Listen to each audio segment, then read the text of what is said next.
এই সরকারকে এখন বাধ্য হয়ে বলতে হচ্ছে, আপনারা যদি অবিলম্বে শপথ গ্রহণের অনুষ্ঠানের ব্যবস্থা না করেন তাহলে ঢাকা শহরের দক্ষিণের ভোটারদেরকে সাথে নিয়ে আমি নিজেই শপথ করে আমি আবার এবং নগর ভবন কিভাবে চলবে সেটা ঢাকাবাসী নির্ধারণ করবে।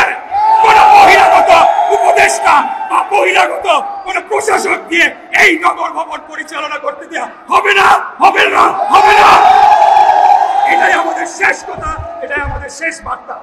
আমি সর্বশেষ যে কথাটি বলতে চাই, আপনারা জানেন যে আমাদের সামনে ঈদ, কোরবানির ঈদকে সামনে দেখে জনভোগান্তির কথা এবং জনগণের যাতায়াতের কথা মাথায় রেখে চিন্তা করে আমরা আমাদের বর্তমান যে নগর ভবন অবরোধ এবং ঘেরাও যে কর্মসূচি সেটাকে কিছুটা শিথিল এবং কিছুটা বিরতি নেওয়ার সিদ্ধান্ত নিয়েছি। এর পরবর্তীতে ছুটির পরে যখনই আমাদের এই শপথ গ্রহণের অনুষ্ঠানের বিষয়ে সরকারের পক্ষ থেকে স্পষ্ট কোনো বার্তা যদি না আসে, আমরা তখন ঢাকার দক্ষিণের স্তরের জনগণ এবং ভোটারদেরকে সাথে নিয়ে দুর্বার আন্দোলন গড়ে তোলার মাধ্যমে ঢাকাবাসীর ভোটের অধিকার প্রতিষ্ঠা করব। এটা আজকে নৈতিক দায়িত্ব হয়ে দাঁড়িয়েছে।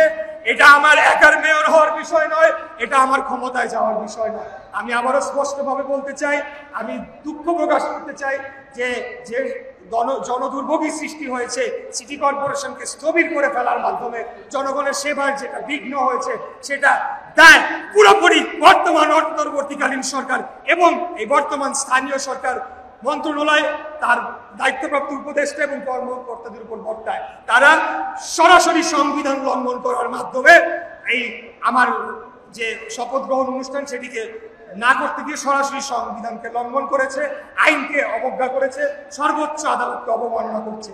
তাই আজকে আমরা যদি আমাদের মূল যে লক্ষ্য ছিল যে বাংলাদেশে একটা সুষ্ঠু, সঠিক, অংশগ্রহণমূলক, গ্রহণযোগ্য, নিরপেক্ষ নির্বাচন, জাতীয় নির্বাচনের মাধ্যমে জনগণের সরকারকে রাষ্ট্র ক্ষমতায় নিয়ে যেতে হবে, সেটা যদি আমরা অর্জন করতে চাই তাহলে এই যে নগর ভবন কেন্দ্রিক যে আন্দোলনটা তৈরি হয়েছে এই আন্দোলনকে তার চূড়ান্ত লক্ষ্যে না নেওয়া পর্যন্ত আমরা মাঠ ছেড়ে যাব না।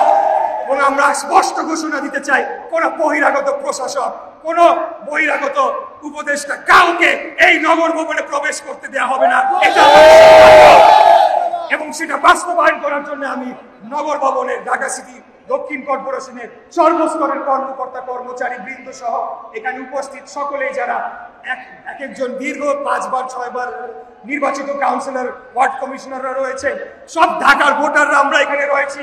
আমরা সবাই ঢাকার জনগণ, ঢাকার ভোটার, ঢাকার স্থানীয়। অতএব আমাদের নির্দেশনা ছাড়া এই নগর ভবন বহিরাগত দিয়ে আমরা চালাতে দেব না। এই অন্তর্বর্তীকালীন সরকারকে বুঝতে হবে যে এখন পর্যন্ত আদালতের রায়ে এবং জনগণের ভোটে নির্বাচিত মেয়র হিসেবে ধানের শীষের প্রার্থী ইশরাক হোসেন বহাল রয়েছে। অতএব যা কিছু করতে হবে আমাদের অনুমতি নিয়ে, আমাদের সিদ্ধান্ত অনুযায়ী করতে হবে। প্রয়োজনে আমরা প্রশাসক বসাবো, প্রয়োজনে আমরা ওয়ার্ডে ওয়ার্ডে প্রশাসক বসাবো।